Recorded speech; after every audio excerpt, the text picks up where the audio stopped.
everyone, welcome again to day 4 of MBA Spotlight.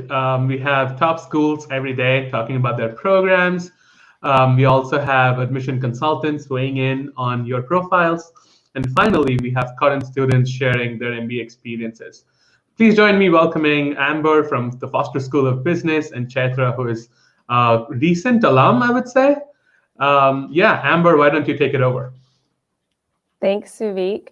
Excited to speak with all of you today. I'm Amber Janke. I'm Director of Admissions for the Foster School of Business full-time MBA program, as well as the evening MBA program. And I'm also joined, you're right, by a recent alum. Chaitra, could you introduce yourself? Thanks, Amber. I'm Chaitra. I'm the class of 2020 as of this past Saturday.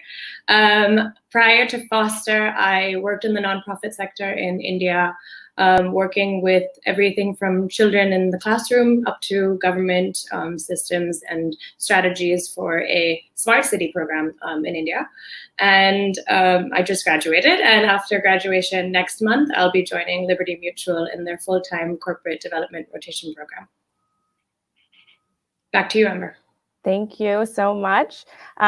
We're very proud of Chaitra and all the students who graduated this past Saturday and excited to send them off on their next step in the journey.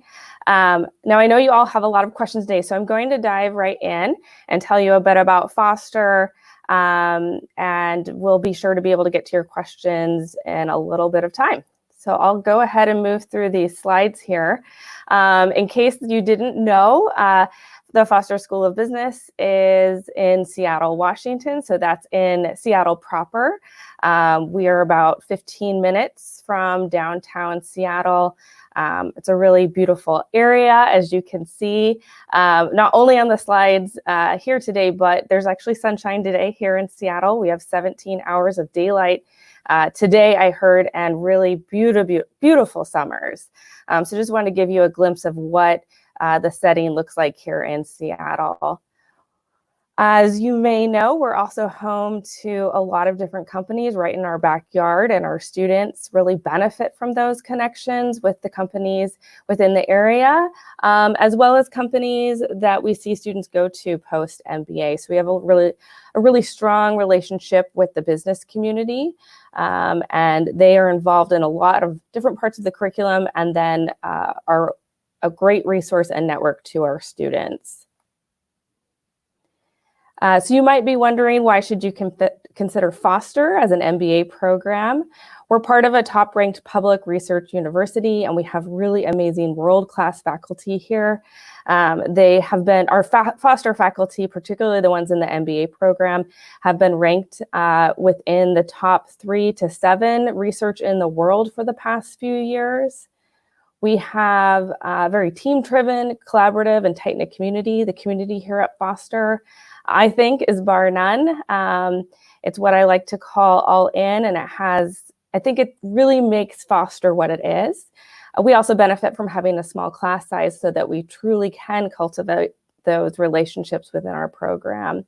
There are a lot of great leadership opportunities here at Foster, and we really expect students to take leadership roles outside of the classroom. Our curriculum is very founded in experiential learning. We want our students to solve real-world problems and to be thinking about how to solve problems in the future. Certainly, we're seeing a lot of that right now. And then, of course, we really benefit from the Seattle location that I mentioned on the previous slide. As I mentioned, the Foster community is really important to us. We have a very strong alumni base, particularly here in the Seattle area, where students are going through the program, but also all across the US and internationally. As I mentioned before as well, we have access to the business community here right in our backyard, our amazing faculty and student culture. And I should say that the faculty are also involved in the community. It's not as though they are not available to students. They are very much available to students. And if you have questions about that, I'm sure Chaitra will be able to chime in from her perspective as well. Students also get involved in leadership opportunity with our clubs here on campus, here as part of the MBA program. And one of the things that's very important to the Foster community is giving back. So We participate in an event called Challenge for Charity, or C4C, which is a big fundraising event that happens all year round. And students volunteer their time to different charities. And it all culminates in an event called Sports Weekend. Foster has won the Golden Briefcase, which is the prize of the last 2 years. And we're very proud of those achievements and of our students. We also have a strong community outside of just our students. Blue dots are significant others, and they're a big part of the community. And then of course, there's other ways to get involved. You can see the photo here. This is tailgating at one of the football games. So students participate in that through MBA Huddle and other opportunities. Our full-time MBA program structure is 2 years or 21 months. Monday through Thursday classes, so it truly is a full-time program. This is your full-time job. And Fridays are set aside for career services focus.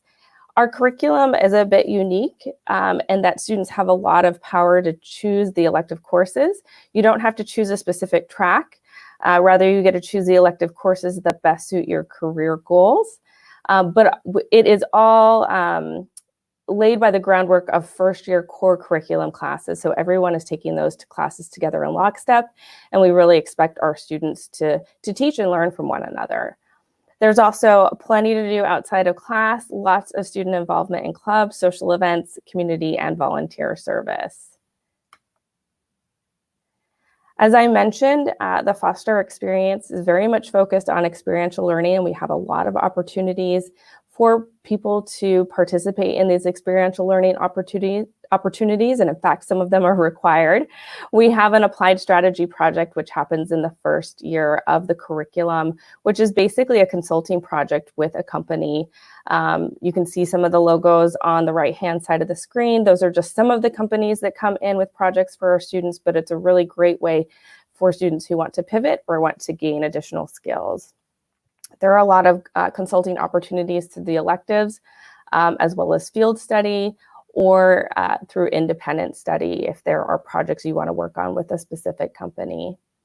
Another way to get involved and to learn is through case competitions.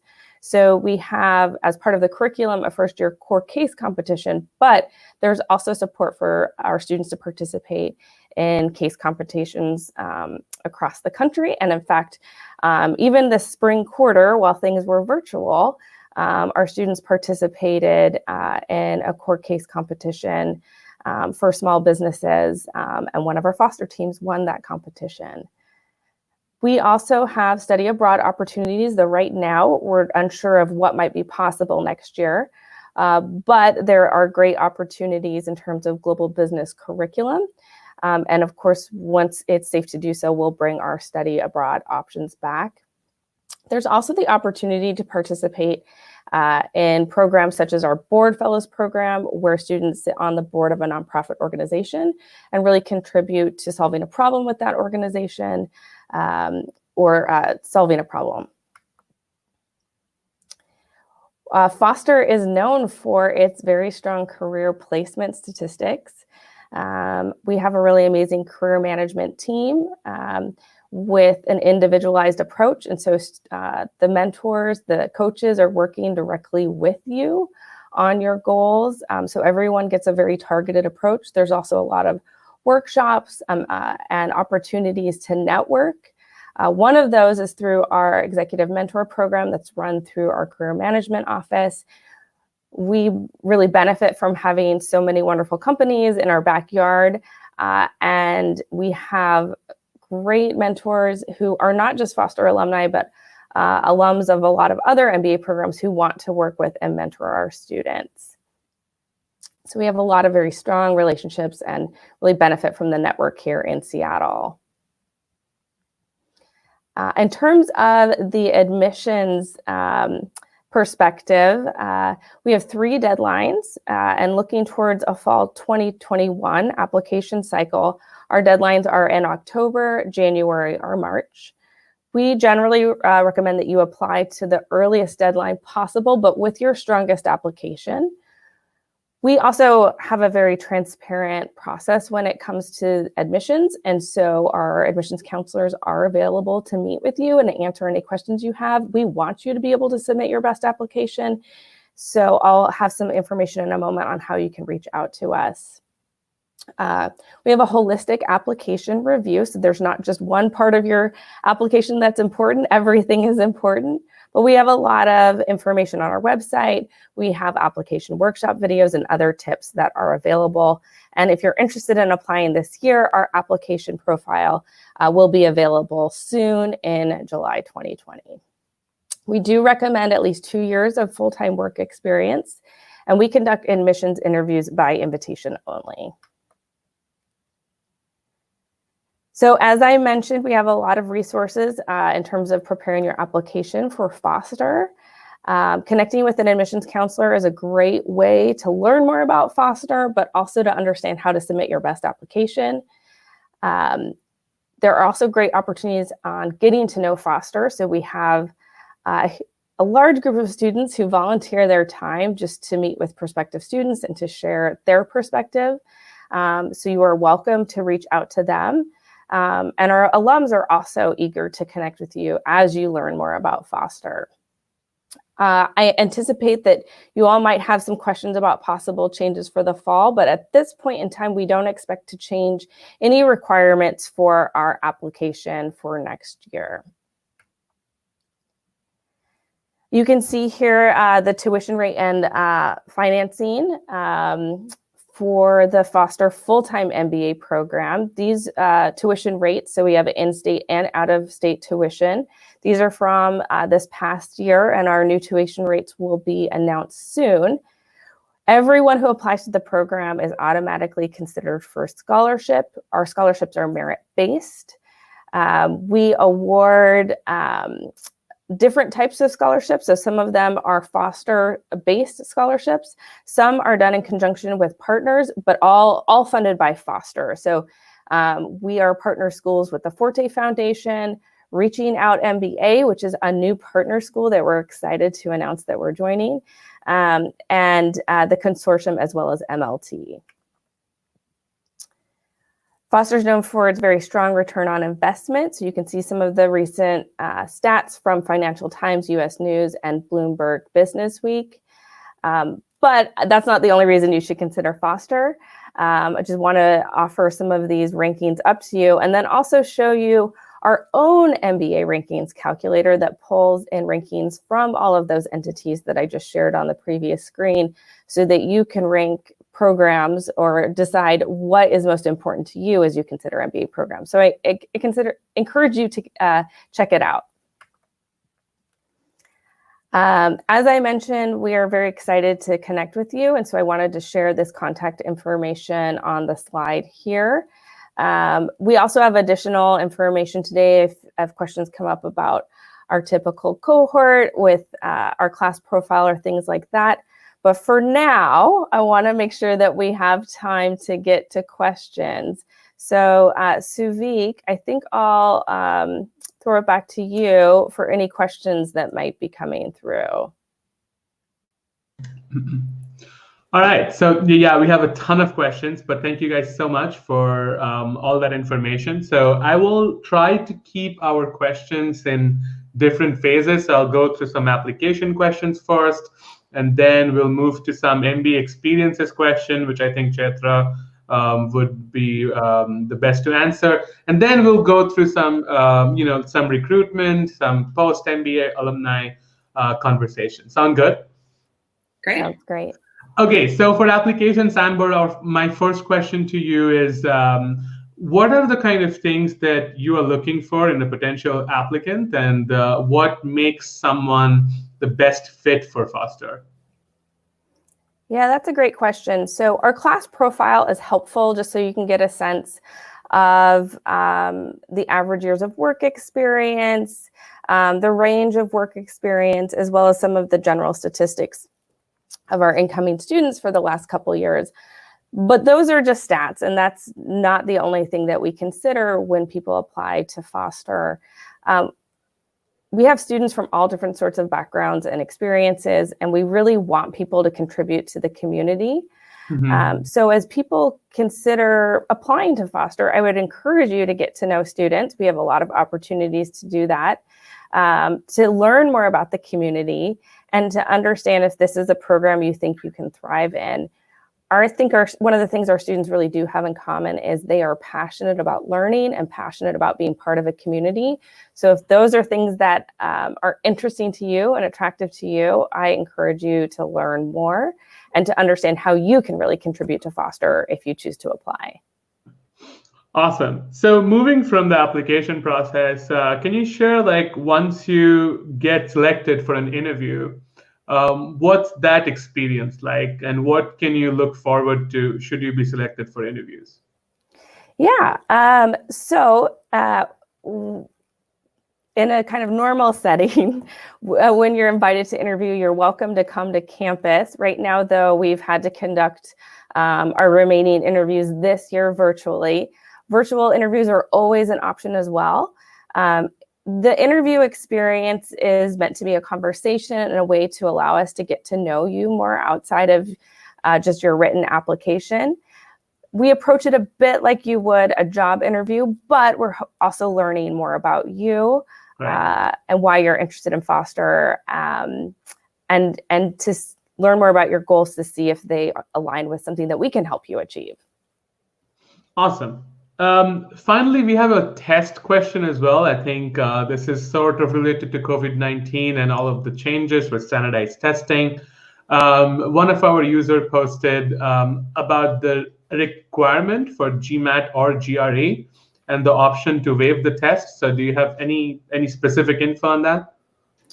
So at this time, we're not waiving the GRE or the GMAT requirements. I know that there have been some changes with the GMAT online test recently, and the whiteboard. And so I know that there are opportunities to retake that test if people have been considering that. But at this point in time, we are not waiving the GRE or the GMAT requirement. Awesome.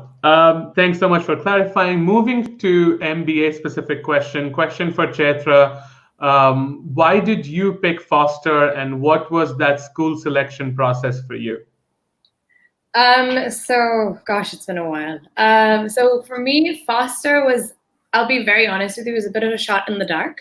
I was actually recommended to apply to Foster by Shavik.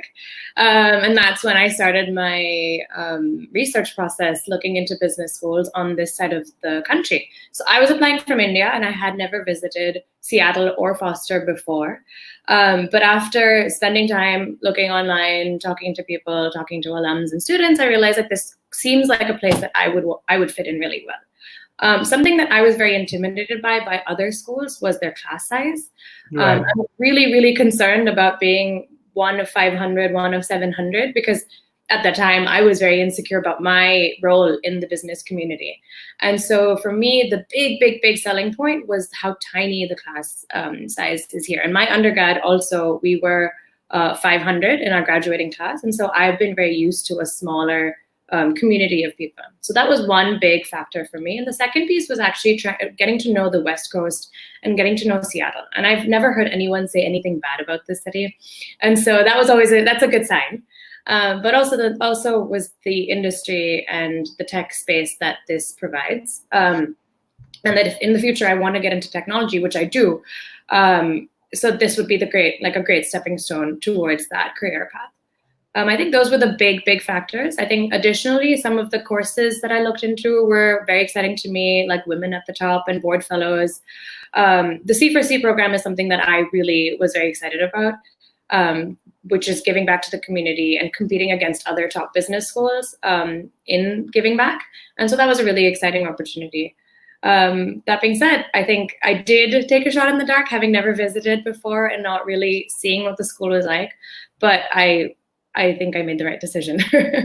Awesome. And just to remind people, Chaitra has been on the GMAT Club YouTube channel before, where she has answered the exact same question and more about being in Foster and her experience. So go check it out if you could. Question for you, Amber, and Chaitra too. What are some of the other broader UW resources that you can use while doing your full-time MBA at Foster? Yeah, I'll just mention one piece, and then I have a feeling, Chaitra, you're going to dig into this a little bit more. But so students can take up to 4 classes outside the Foster MBA curriculum. There's a process you have to go through to get those approved, but that's a really great way to expand your education and also connect with students and other master's programs across the UW. Yeah, so I personally did not take classes outside of Foster because for me, I was very determined to get as much business knowledge as possible. But I do have classmates who took classes at the law school, at the public policy school, and even a class in like agriculture because I have a friend who's interested in the agricultural business. So definitely taking classes in other schools is very, very straightforward. As Amber mentioned, there's a process, but as long as it's, I guess, master's equivalent, it shouldn't be an issue. But that being said, I know most of my classmates interacted with other UW students through case competitions and sort of business venture practicums. So people who wanted to start businesses either from our school or from other schools, we did a lot of cross collaboration in that regard.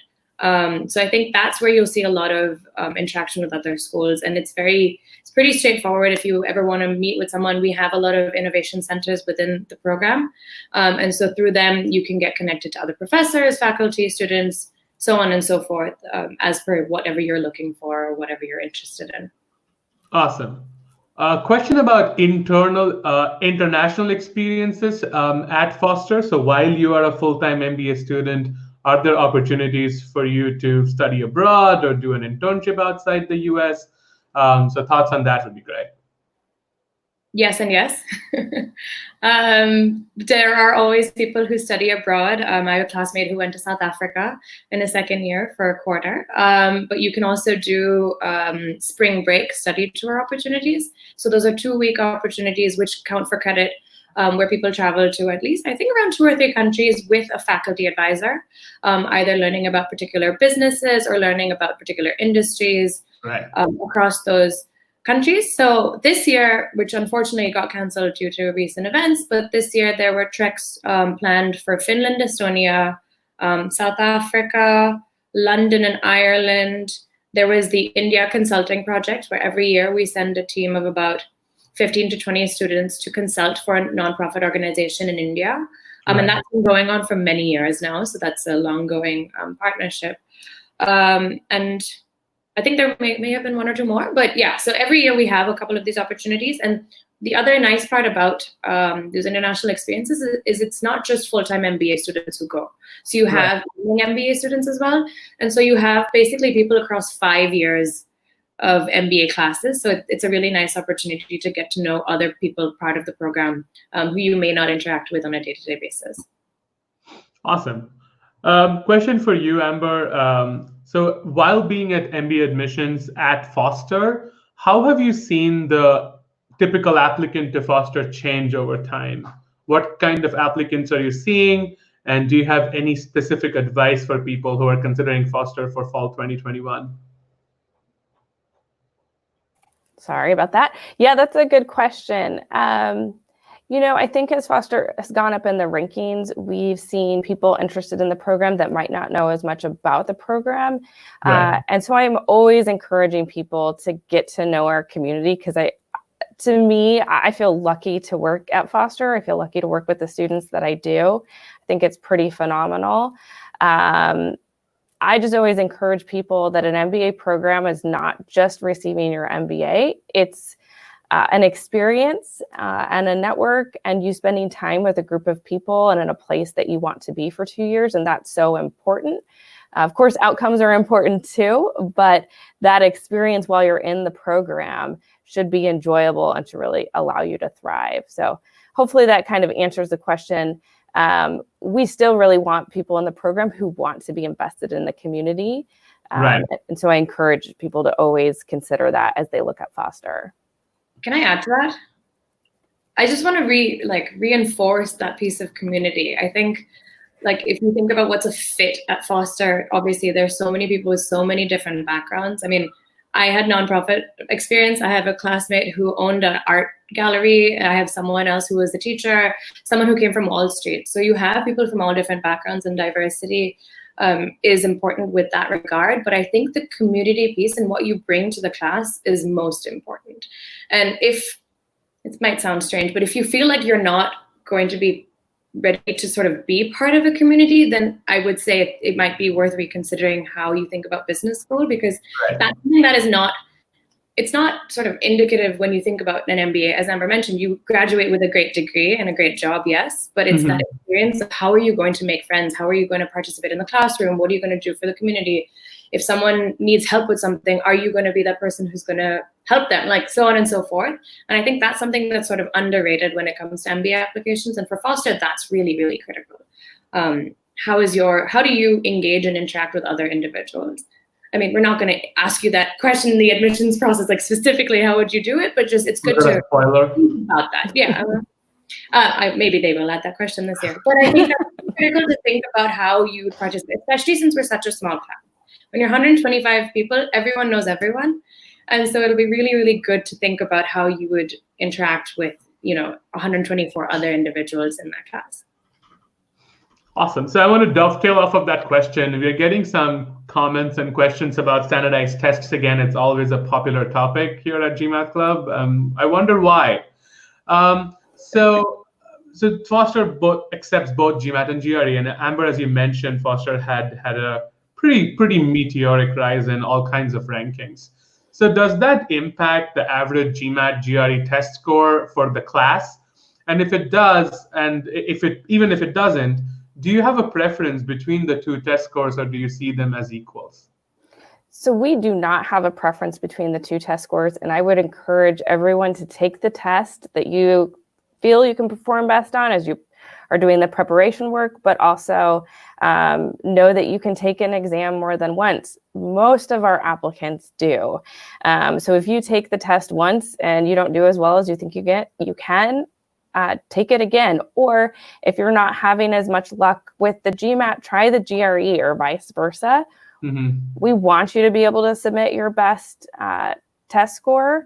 We're also going to take other things into consideration. So your performance in undergrad, of course, we're pretty focused on quantitative skills, but the integrated reasoning portion of the GMAT and the GRE is important to us too, as well as your skill set that you have in your current roles, or your ability to learn new things. Those are all really important to us.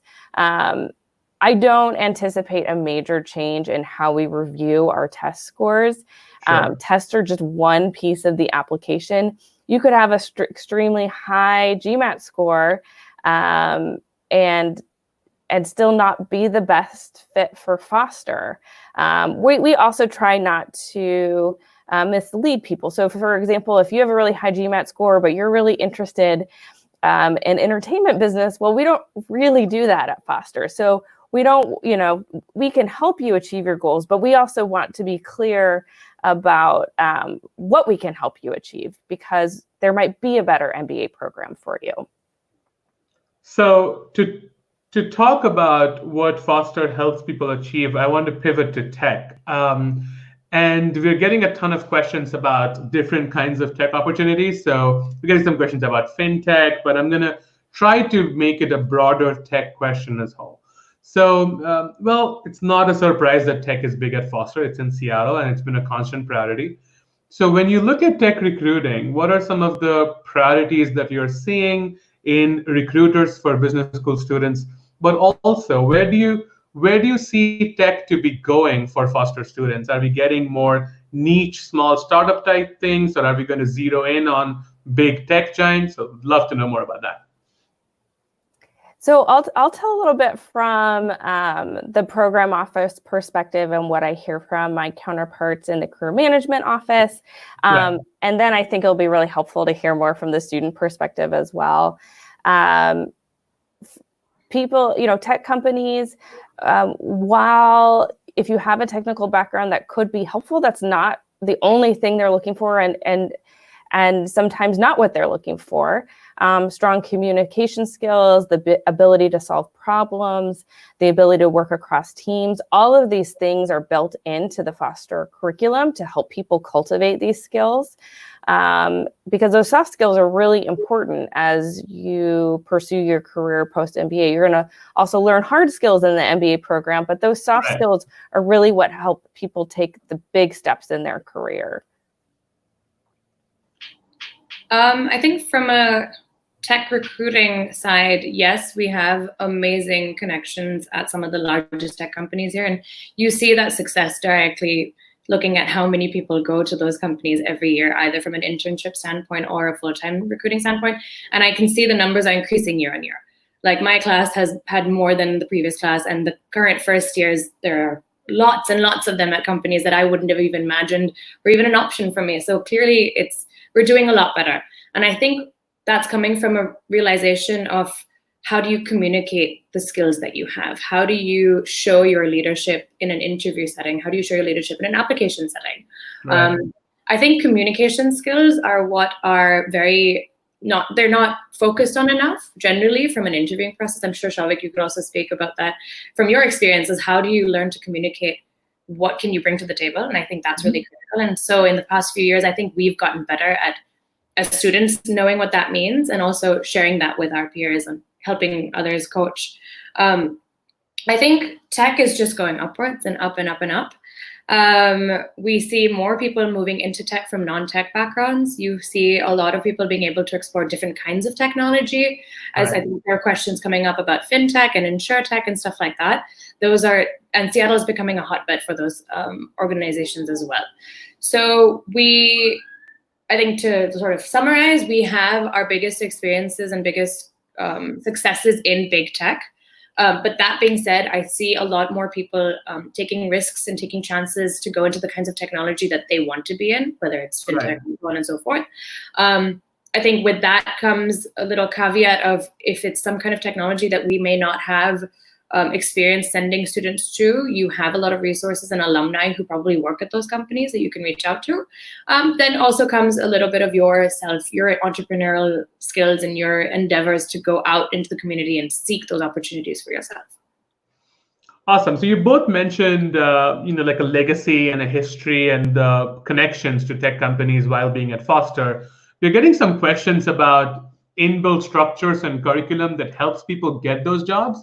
So for example, product management comes to mind, but Amber, you alluded to product marketing as well. And like generally tech is more than just one specific product role. So if you could talk a little bit more about resources at Foster that people can use to get those jobs, that'll be great. Sure, I can take a jab at that. So yeah, product management and so on. We have classes which are specifically dedicated to those kinds of, there's a project management class, there's a product management class, and so on. So there's that's like one step towards those careers where it's an academic perspective. But I think there are a few components that are critical here. One is the professors that teach those classes, they often have industry experience, or their full-time job is actually, heading a startup, and then they teach these classes in the evening. So they bring those learnings into our sorry, 1 second. Sorry about that. Yeah. This is fine. It's a typical work from home situation. I know. Totally So anyways, I was saying those professors bring those experiences into the classroom, so that's really exciting. I think the other thing is that you have alumni, not just alumni who you can talk to get you an introduction to a company, but alumni who are ready to help you learn and help you know more about those industries. So I think that's another piece that we tend to forget, is that since we're such a small community and we are very committed to the program, people will be willing to take out time on a Saturday or Sunday to talk to you about what that job means or what that industry means or what does that specific technology mean. Because I know a lot of us apply to business school saying, I want to do ABC, not really knowing what ABC means. And it's only in the last maybe year and a half that I actually understand. What does product management actually mean? I also definitely was really interested in it and applied for it, and then came to school and was like, oh wait, that's not for me at all. And that's only because I came to school and talked to people and learned what does being a product manager actually mean. So I think that's another critical component. And what else? Oh, and then our career management. I think our career management office is really, because of our tech history, is really well versed with what do these kind of technology companies want, what do those roles want. And so when you go in the first few weeks of school and say, hey, I want to be a product manager, they'll say, okay, so why? And then there's that conversation about why. What skills do you bring? What skills do you need? Who should you be talking to? And then that coaching process starts pretty early on. So I think those are the three big pieces in getting into technology and getting into the industry and figuring out what fits for you. Awesome. Amber, did you want to add anything to that? I think Chaitra really covered a lot of it. I just want to make it clear that while we see a lot of students interested in big tech, there are opportunities outside with smaller tech companies or with emerging tech, as well as opportunities outside of tech. So definitely we're seeing an increase in tech. And I think given the state of the world right now, tech companies are still doing quite well. And so I think we'll continue to see growth in that area. But we also have students that are interested in consulting, finance, though a lot of them end up in tech and finance roles, as well as different marketing and operations and strategic roles as well. So just want to mention it's not just all tech here at Foster. Yeah, awesome. No, into tech. Moving in the exactly same direction where Foster is not just about tech, I wanted to talk about how Foster is not just about Seattle. So we are getting some questions around where do full-time MBAs get jobs after their graduation. So we're getting some questions about East Coast, but would love to know, generally speaking, where do your graduates end up going? Yeah, so I can share generally, and then Chaitra probably knows some specific examples of her current graduating class. I will say there are so many great opportunities here in Seattle, so sometimes people do choose to stay here. Right. And that, of course, is an option for students, but we see students pursuing opportunities on the West Coast and the East Coast. I don't know, Chaitra, if you're headed to Boston at all, since I know Liberty Mutual has offices there as well, but certainly we see that. We don't see quite as much in the Midwest, but it really depends on the type of company that you're looking for. We've had students move on to airline companies that are based in the Midwest, and then we have some international opportunities as well. Awesome. Yeah. Sorry, I'm staying in Seattle, but yes, I could have very much taken the Boston office had I wanted to. So I think, as I mentioned earlier, like year on year, more people are going into XYZ industry or company. Year on year, more people are spreading, the network across the world and the country. Last year, from an internship perspective, we had people interning in New York, Boston, Miami, I think in Virginia. We had lots of people in Texas. We had people all over the country, which was really exciting for us because I don't think historically we had seen such a spread.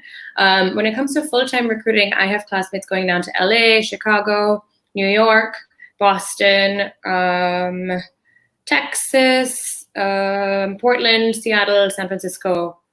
So kind of around this way, around the country. And there are a few folks who are going to be going to pursue careers internationally as well. So there are opportunities, and it's getting better and better year on year. And if there's a specific city that you want to live in, I think it'll be helpful to really focus on that city early on, versus try to do it retroactively. 2 years down the line, it might be a little bit more difficult. But I would put that caveat there. Awesome. Question around the Board Fellows program. I think this question is both for Amber and Chaitra, but would love to know more about the Board Fellows. Yeah. Did you participate in Board Fellows? I'm going to let you take this then. Yeah, I did actually. So the Board Fellows program is a program where you are essentially a student board member for a local nonprofit for the entire academic year of your second year. So you exist as a board member, except without the voting rights. So you attend all the board meetings for the organization, and you work on a strategic project with them for the year that you're there. And it also counts for academic credit. It was a really interesting experience seeing how a nonprofit functions from that perspective. I, being in the nonprofit sector, had always done I was an employee, so I was always doing the work that was told to me. And this was nice, being on the other side, being able to make strategic decisions for the organization. So I worked with a local early childhood education organization. They were founded about 20 years ago. No, actually, no, 30 years ago, with the focus on early childhood education for immigrant communities in Seattle. They were both based in the Chinatown district, and now they've expanded across the city. So I'll be very honest with you, my project shifted focus because of recent events. And so the final deliverable that I provided was on figuring out how to do online fundraising for the organization, because in-person fundraising isn't as feasible anymore. So I don't know exactly how many people do board fellows every year, but it's a significant group. I think around 10 of my classmates did it. And you also have board fellows from other master's programs at UW. I think the Evans School also sends about 10 to 20 individuals every year. So it's a really fun way to get out of the classroom, use your business skills in a nonprofit setting. It's just, I really enjoyed it. It was sort of like an independent study of sorts for me for two quarters. Yeah. Awesome. So moving to, we sort of have like 4 minutes left. So I'm going to guess probably it's going to be the last question, but talking about social impact opportunities at Foster, especially partnerships with the Bill and Melinda Gates Foundation and other independent research opportunities. The board fellows seem to be one of them, but are there other social impact opportunities that people can leverage at Foster? Yeah, so definitely the Bill and Melinda Gates Foundation has opportunities for Foster MBA students. In recent years, and I don't know if that's going to change, but that's been pretty focused on education or health-based. And so if that's of particular interest to you, we've had students intern at the Bill and Melinda Gates Foundation, as well as participate throughout the academic year. Chaitra, I don't know if you have different examples you also want to share in terms of what you might know your classmates are doing. I think I know. I just know of the during the academic year opportunities, which are basically research opportunities that you can do whilst taking classes for the Bill and Melinda Gates Foundation. And as Amber mentioned, there's an internship opportunity. But I think the one cool part about these organizations is you can always reach out to them and say, is there a need that you need an MBA to work on? And then you can figure out an independent study with them. You can figure out a part-time job with them, so on and so forth. So I think that's always a good opportunity. And then we also have our social impact club, and we have the C4C club, which are all sort of social impact focused. So those are more out of interest or extracurricular outside of the academic program itself. Got it. So almost out of time, but Amber, I'm going to give you the floor. If you have last comments to applicants to Foster, the next class of 2023, please feel free to, tell us your thoughts. Yeah, just first and foremost, I encourage you to reach out to us. We really try to be very accessible to you. And if you have questions about anything, I encourage you not only to have a conversation with us, but a conversation with students and alumni. As I mentioned, we have people that volunteer their time, and they're excited to talk with you about Foster. They'll also be really honest with you. Like I said, we try to be transparent and clear with who we are and the type of program we are. We want you to be able to find the right MBA program for you. I hope it's Foster, but we also want you to be realistic about what you're looking for in an MBA program. So I just encourage you to reach out and get to know Foster and the community a bit more. Awesome. Well, thank you, Amber. Thank you, Chaitra, for coming and sharing with us. We have more videos coming in, so stay tuned for more MBA Spotlight stuff. We also have a student panel later at 11. So I'll see you guys there. Thank you so much, and I hope to see you soon. Thank you, Shavik. Thank you, Amber. Thank you, Shavik, and thank you, Chaitra.